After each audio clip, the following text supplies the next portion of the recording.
Assalamualaikum warahmatullahi wabarakatuh. Perkenalkan, nama saya Fadia Ameli Ramadesya dengan NIM P0712411905. Saya mahasiswa kebidanan Poltekkes Kemenkes Yogyakarta semester 4. Sebelum melakukan tindakan, saya akan mengenakan APD dan saya akan melakukan tindakan seperti berikut.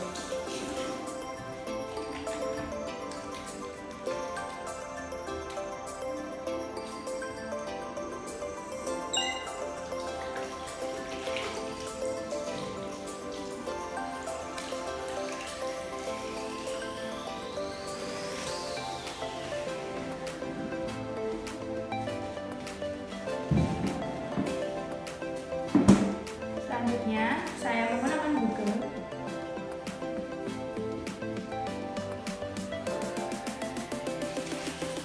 Lalu tutup kepala.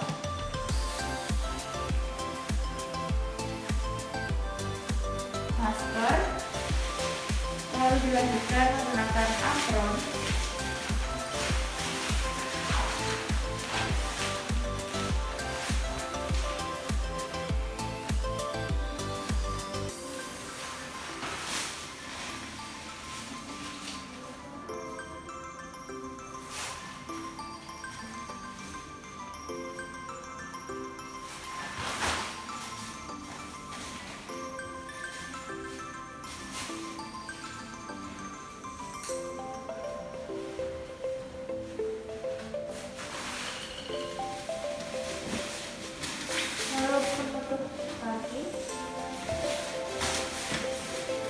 Dan handscoon.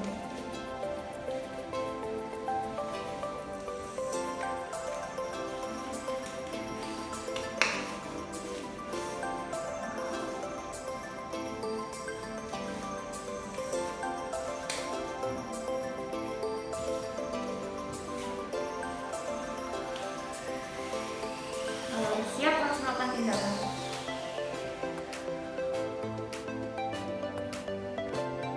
Assalamualaikum warahmatullahi wabarakatuh. Perkenalkan, nama saya Fadia Ameli Ramadesya dengan NIM P0712411905. Hari ini saya akan melakukan tindakan histesia bahu. Pertama, kita siapkan alat. Alat yang kita siapkan ada spet 10 ml, ada gunting episiotomi, lalu ada lidocaine 1%, ada linek dan sarung tangan steril TTT, dan ada underpad yang sudah terpasang. Untuk pengertian histesia bahu adalah di mana keadaan setelah kepala bayi lahir, bahu anterior tidak dapat melewati bawah simfisis pubis. Seperti itu. Untuk tanda-tanda diagnosanya, yang pertama adalah di mana kepala bayi melekat di vulva ibu seperti kura-kura. Lalu kegagalan dalam multa paksi luar. Yang ketiga, di mana tidak dapat kepala dan dagu tidak dapat lahir. Lalu kegagalan dalam penurunan bahu. Bidan tidak boleh melakukan 4P. Yang pertama adalah panik. Yang kedua, pulling atau menarik-narik kepala bayi karena bisa terjadi flexus brachialis. Yang ketiga, pushing atau menekan atau mendorong fundus uteri. Yang keempat adalah pivoting atau memutar secara tajam. Saya akan melakukan tindakan berdasarkan penuntun buku panduan. Tindakan pertama yang kita lakukan adalah memanggil bantuan dan tim resusitasi. Kedua, kita lakukan episiotomi. Yang pertama kita suntikan anestesi di belakang wajah bayi di bagian medial lateral. Yang pertama kita aspirasi, lalu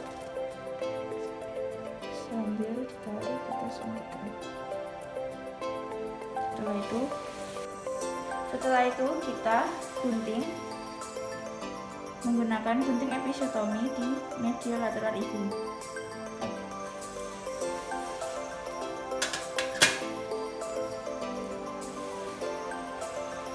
Setelah selesai kita epis, kita bisa cek DJJ dengan minta bantuan bidan lain.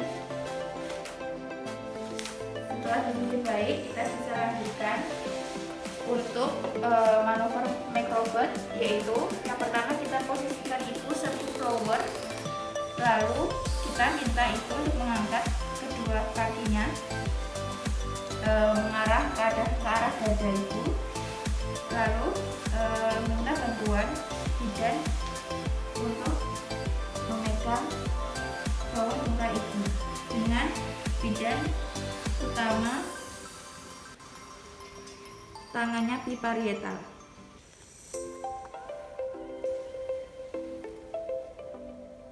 Jika tidak berhasil, kita kembali DJJ.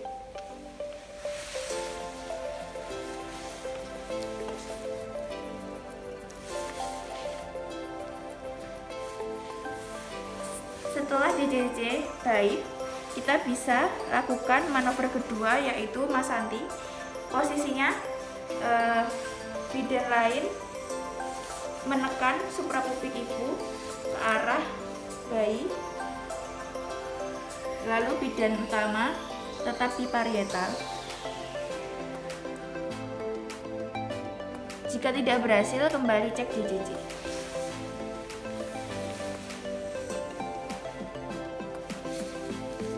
Setelah hasil DJJ baik, kita bisa lanjutkan yang ketiga, yaitu Rubin. Manuver Rubin yang pertama, kita telusuri seperti VT, tangan masuk di belakang bahu anterior,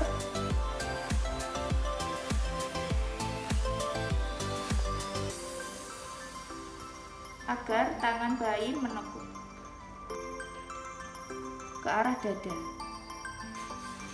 Jika Rubin tidak berhasil, kita kembali DJJ. Setelah DJJ baik, kita lakukan foot screw. Foot screw, tangan kanan kita telusuri seperti VT dan posisikan seperti Rubin, yaitu di belakang bahu anterior. Lalu tangan kiri juga masuk, berada di depan bahu posterior. Kita balik 180 derajat. Jika tidak berhasil, kita lakukan DJJ kembali.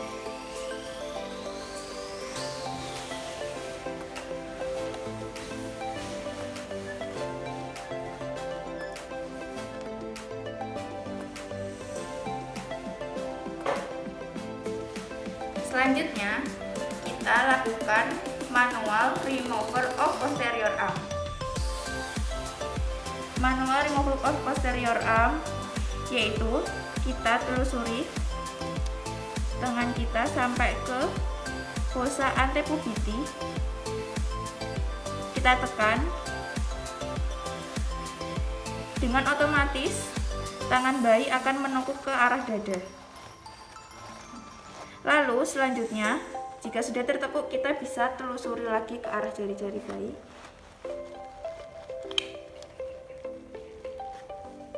Lalu kita usapkan ke muka bayi.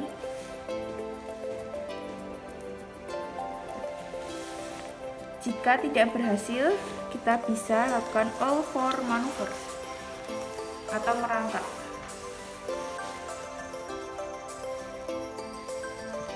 Sebelumnya kita DJJ dulu.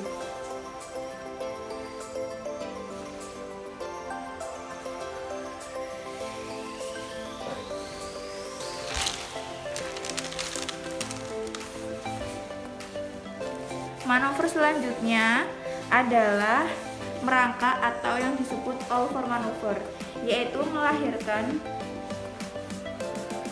bayi kebalikan dari persalinan normal, yaitu kita lahirkan dulu bahu anterior bayi ke atas, lalu ke bawah, dilanjutkan tangga susul.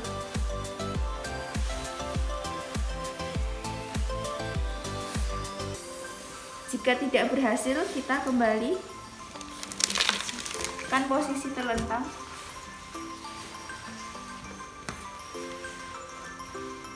Jika tidak berhasil, kita lakukan kembali DJJ.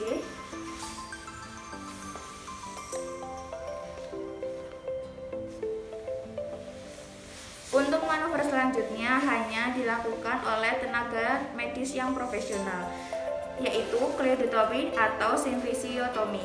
Yang pertama, untuk kledotomi adalah dengan cara mematahkan bahu bayi, dan jika simfisiotomi adalah mematahkan simfisis ibu. Untuk ini disarankan kledotomi karena pemulihannya lebih cepat. Untuk kledotomi kita patahkan. Untuk kledotomi kita patahkan bahu bayi seperti ini. Lalu jika simfisiotomi kita patahkan simfisis ibu dengan tenang. Jika belum berhasil, tindakan paling terakhir adalah hanya dilakukan di ruang dan di meja operasi, yaitu manual Zavanelli, yaitu dengan mengembalikan atau memasukkan kepala bayi lagi ke pelvis ibu seperti ini. Hanya dilakukan di meja operasi dan dilakukan sebelum proses seksio sesaria. Terima kasih. Tindakan sudah saya lakukan setelah bayi berhasil dikeluarkan, yaitu selanjutnya kita pemantauan. Pertama, kita pantau apakah ada perdarahan postpartum, trauma, laserasi, dan eksplorasi. Selanjutnya kita juga lakukan pemeriksaan fisik pada bayi apakah ada perlukaan. Ketiga, kita jelaskan kepada ibu semua manuver yang telah kita lakukan. Yang terakhir, dokumentasi. Terima kasih. Wassalamualaikum warahmatullahi wabarakatuh.